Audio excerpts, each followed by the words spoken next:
침묵의 세월. 괜찮아. 평생 이 말만 했습니다. 아내에게도, 자식들에게도, 세상에게도. 그런데 오늘 환갑을 훌쩍 넘긴 이 나이에 문득 깨달았습니다. 나는 단 한 번도 괜찮았던 적이 없었다는 것을. 거실 소파에 혼자 앉아 있습니다. 아내는 동네 경로당에 갔고 아들, 딸은 각자의 삶을 살고 있습니다. 이렇게 조용한 집에서 나는 처음으로 나 자신과 마주합니다. 벽에 걸린 시계 소리가 유난히 크게 들립니다. 똑딱 똑딱. 이 소리를 듣고 있자니 지난 세월들이 주마등처럼 스쳐 지나갑니다. 25 결혼하던 날. 이제 가장이야. 가장은 강해야 해. 아버지가 제 어깨를 두드리며 하신 말씀이었습니다. 그날부터 나는 강한 가장이 되기 위해 나 자신을 지워왔습니다. 첫 아이가 태어났을 때도 그랬습니다. 산부인과 복도에서 울음을 터뜨리고 싶었습니다.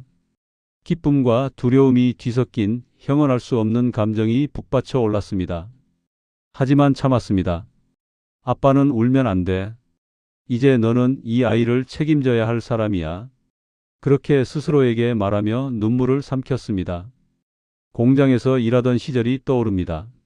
새벽 5시에 일어나 밤 10시에 집에 돌아오는 생활. 손은 기름때로 까맣게 변했고 허리는 쉴 새 없이 욱신거렸습니다. 어느 날 작업 중 실수로 손가락을 다쳤습니다. 피가 철철 흘렀지만 병원에 가면 하루 일당을 날릴 것 같아 걸레로 동여매고 버텼습니다.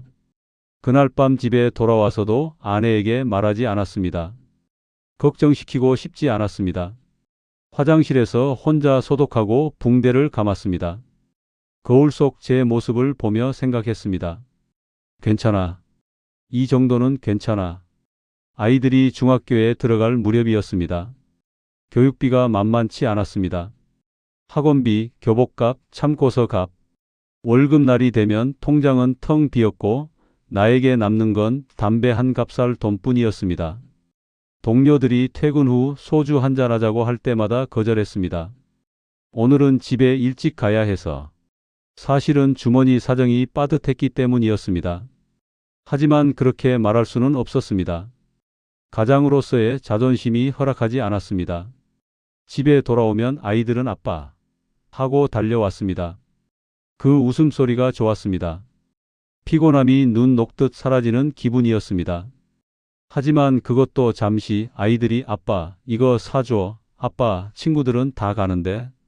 나만 못 가라고 말할 때면 가슴이 철렁 내려앉았습니다. 사주고 싶었습니다. 다른 집 아이들처럼 뭐든 해주고 싶었습니다. 하지만 형편이 여의치 않았습니다. 아빠가 다음에 사줄게. 조금만 참아라. 그렇게 말하고 돌아서는 제 뒷모습을 아이들은 몰랐을 겁니다. 얼마나 초라하고 무기력했는지. 40대 중반 회사가 부도가 났습니다. 청천벽력 같은 소식이었습니다. 그동안 모아둔 퇴직금도 받지 못했습니다. 그날 밤 잠을 이룰 수 없었습니다. 옆에서 자는 아내의 숨소리를 들으며 천장만 바라봤습니다. 눈물이 흘렀지만 소리 내어 울 수는 없었습니다. 나는 가장이야. 무너지면 안 돼. 다음 날 아침 아무렇지 않은 척 밥을 먹고 구직 활동을 시작했습니다. 하지만 쉽지 않았습니다. 나이도 많고 특별한 기술도 없었습니다. 면접을 보러 다녔지만 번번이 떨어졌습니다. 합격자 발표는 일주일 후에 연락드리겠습니다. 그 일주일이 얼마나 길고 고통스러운지 아무도 몰랐습니다. 전화기만 바라보며 하루하루를 보냈습니다. 아내는 눈치를 챘습니다. 여보, 괜찮아요? 뭔가 힘든 일 있어요? 아니야, 괜찮아. 걱정하지 마. 또 거짓말을 했습니다. 괜찮지 않은데 괜찮다고, 무너지고 있는데 버티고 있다고 말했습니다. 결국 공사판 일용직을 시작했습니다. 대학까지 나온 사람이 공사판에서 일한다는 게 자존심이 상했습니다. 하지만 선택의 여지가 없었습니다. 먹고 살아야 했으니까요. 무릎을 꿇고 타일을 깔았습니다. 땡볕 아래서 시멘트를 날랐습니다. 젊은 인부들 사이에서 아저씨로 불렸습니다. 한때는 과장이었고 부장 승진을 앞뒀던 사람이었는데 이제는 아저씨였습니다. 점심시간 도시락을 먹으며 생각했습니다. 내가 뭘 잘못한 걸까? 성실하게 살았는데 왜 이렇게 힘들까? 하지만 그런 생각도 사치였습니다. 오후 작업이 기다리고 있었으니까요. 아들이 대학에 합격했을 때의 일입니다. 아들은 기뻐했고 아내는 울었습니다. 나도 기뻤습니다. 정말 기뻤습니다. 하지만 동시에 두려웠습니다. 등록금 걱정 때문이었습니다. 아빠, 장학금 받을 수 있을 것 같아요. 걱정 마세요. 아들이 제 눈치를 보며 말했습니다. 19살 아이가 아버지 눈치를 봐야 하는 현실이 가슴 아팠습니다. 아니라 내가 걱정할 일 아니야. 아빠가 다 해결할게. 그렇게 말하고 나니 막막했습니다. 어떻게 해결한단 말입니까? 결국 형에게 돈을 빌렸습니다. 괜찮아? 힘들면 천천히 갚아도 돼. 형의 배려가 고마우면서도 자존심이 상했습니다. 동생에게 돈을 빌려주는 형의 입장도 편치 않았을 겁니다. 고맙다, 형. 곧 갚을게. 그렇게 말했지만 갚는데 3년이 걸렸습니다. 딸의 결혼식 날도 기억합니다. 아버지로서 딸의 손을 잡고 버진로드를 걸었습니다. 딸은 아름다웠습니다. 내 딸이 이렇게 예쁜 여자로 자랐다는 게 믿기지 않았습니다. 아빠, 그동안 고마웠어요. 아빠, 딸로 태어나서 행복했어요. 딸이 작게 속삭였습니다. 그 순간 눈물이 핑 돌았습니다. 평생 참아왔던 눈물이 쏟아질 것 같았습니다. 하지만 참았습니다. 하객들이 지켜보고 있었습니다. 가장은 결혼식에서도 의연해야 한다고 생각했습니다. 아빠도 고맙다. 겨우 그 말만 하고 미소 지었습니다. 하고 싶은 말은 많았습니다. 미안하다. 더 많은 걸 해주지 못해서. 더 좋은 아빠가 되지 못해서. 내가 어릴 때 더 많이 안아주고 더 많이 놀아주지 못해서. 항상 일만 하느라 내 이야기를 제대로 들어주지 못해서. 하지만 그 어떤 말도 입 밖으로 나오지 않았습니다.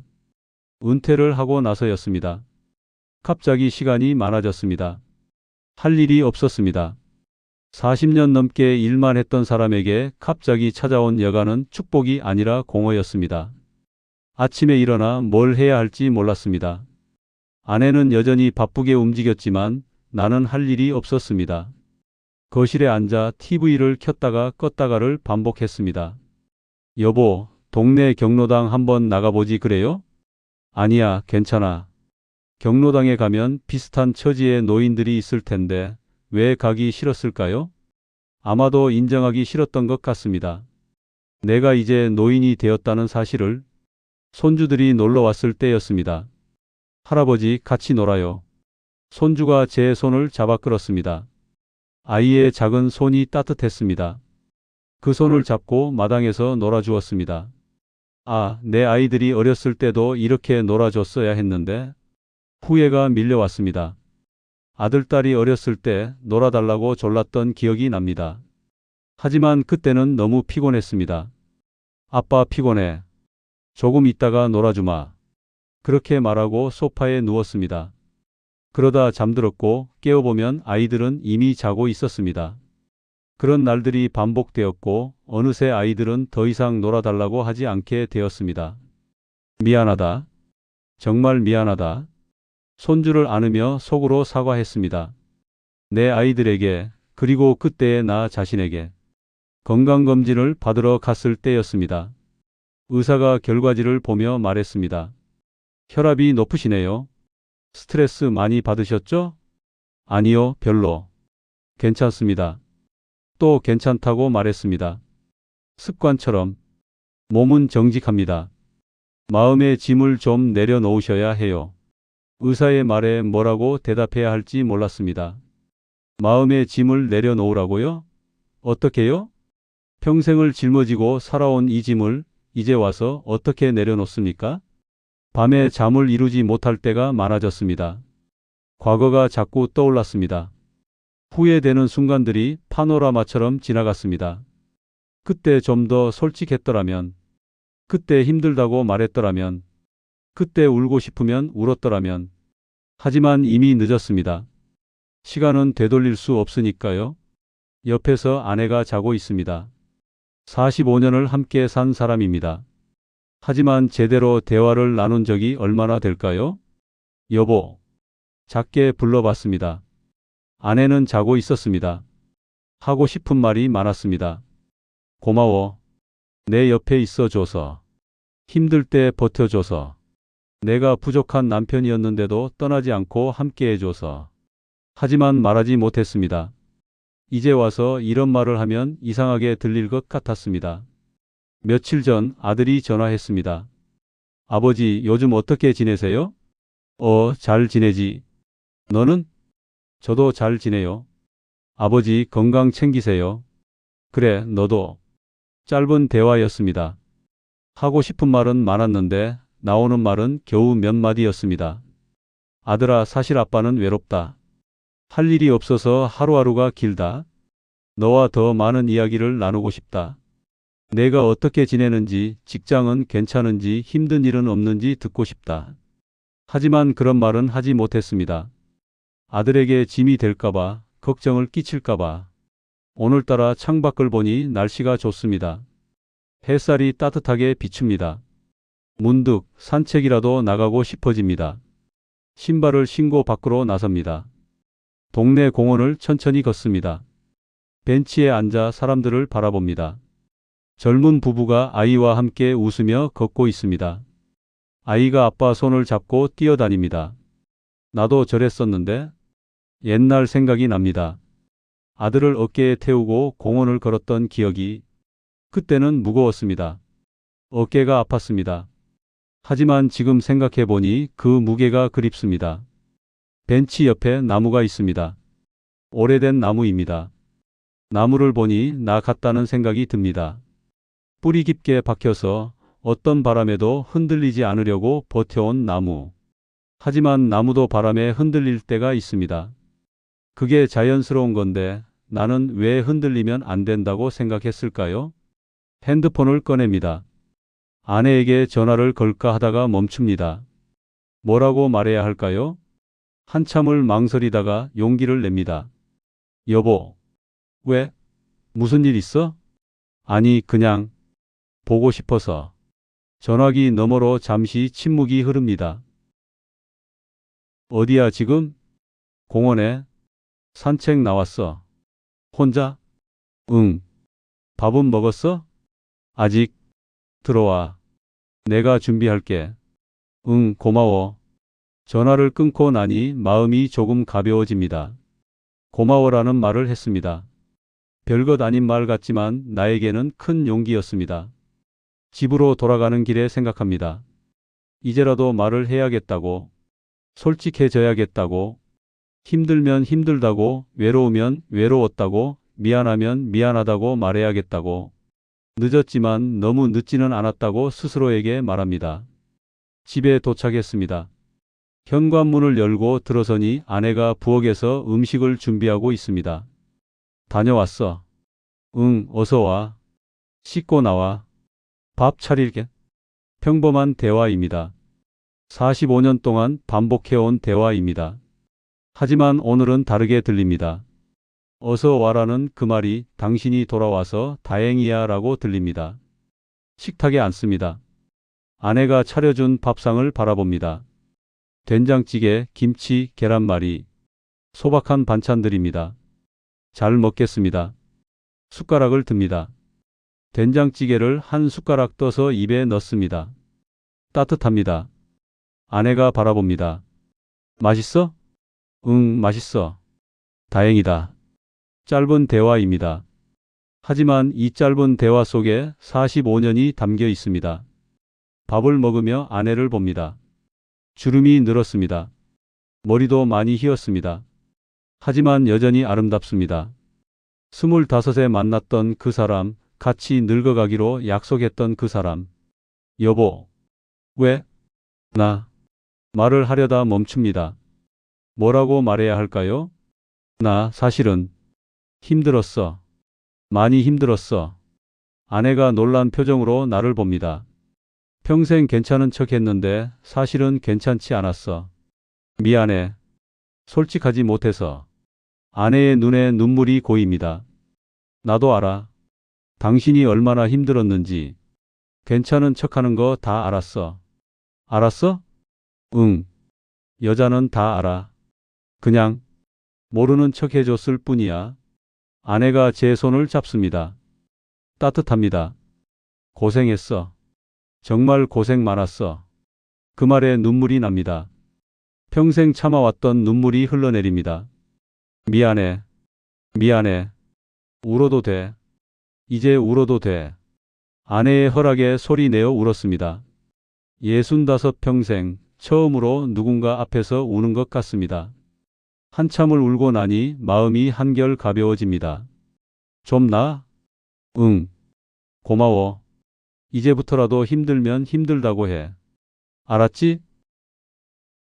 알았어. 그날 밤 오랜만에 깊이 잠들었습니다. 악몽도 꾸지 않았고 중간에 깨지도 않았습니다. 마이너스. 다음 날 아침입니다. 아침 햇살이 창문으로 들어옵니다. 일어나서 거실로 나오니 아내가 이미 일어나 있습니다. 잘 잤어? 응, 오랜만에 푹 잤어. 다행이다. 커피 줄까? 응, 고마워. 커피를 마시며 생각합니다. 바뀐 건 없습니다. 여전히 은퇴한 노인이고 여전히 할 일이 많지 않습니다. 하지만 뭔가 달라졌습니다. 마음이 달라졌습니다. 괜찮은 척하지 않아도 된다는 것, 힘들면 힘들다고 말해도 된다는 것, 완벽한 가장이 아니어도 된다는 것. 핸드폰을 듭니다. 아들에게 전화를 겁니다. 아버지, 무슨 일이세요? 아니, 그냥 내 목소리 듣고 싶어서. 아버지, 아들아, 시간 있으면 주말에 집에 한번 와. 엄마가 보고 싶어 하시더라. 알겠습니다. 토요일에 갈게요. 그래, 기다리길. 전화를 끊고 나니 설렙니다. 아들을 만나면 뭐라고 말할까요? 그동안 하지 못했던 이야기를 해야겠습니다. 미안했던 것, 고마웠던 것, 사랑한다는 것. 창밖을 봅니다. 새로운 하루가 시작됩니다. 65해를 살아왔지만 오늘은 새로운 시작 같습니다. 괜찮은 척하지 않는 삶. 진짜 나로 사는 삶. 이제 시작입니다. 늦었지만 너무 늦지는 않았습니다. 남은 인생 솔직하게 살겠습니다. 사랑한다고, 고맙다고, 미안하다고 말하며 살겠습니다. 그것이 진짜 가장의 모습이 아닐까요? 강한 척하는 가장이 아니라 약한 모습도 보여줄 수 있는 가장. 완벽하지 않아도 그저 사람인 가장. 아내가 옆에 앉습니다. 뭐 생각해? 그냥 앞으로 잘 살아야겠다고. 지금까지도 잘 살았어. 아니야. 이제부터 진짜 잘 사는 거야. 무슨 뜻이야? 나답게 사는 거. 솔직하게 사는 거. 아내가 미소 짓습니다. 좋아. 같이 그렇게 살자. 응, 같이. 손을 잡습니다. 45년 전 처음 손을 잡았던 그때처럼. 하지만 그때와는 다릅니다. 그때는 미래가 두려웠지만 지금은 평온합니다. 그때는 강한 척했지만 지금은 약해도 괜찮습니다. 그때는 혼자였지만 지금은 함께입니다. 고맙습니다, 여보. 나도 고마워. 창밖으로 햇살이 쏟아집니다. 따뜻한 햇살입니다. 마치 새로운 시작을 축복해 주는 것처럼 그렇게 우리는 앉아 있습니다. 말없이 하지만 함께. 그것만으로도 충분합니다. 이제는 압니다. 괜찮은 척하지 않아도 된다는 것을, 그리고 진짜 괜찮아질 수 있다는 것을.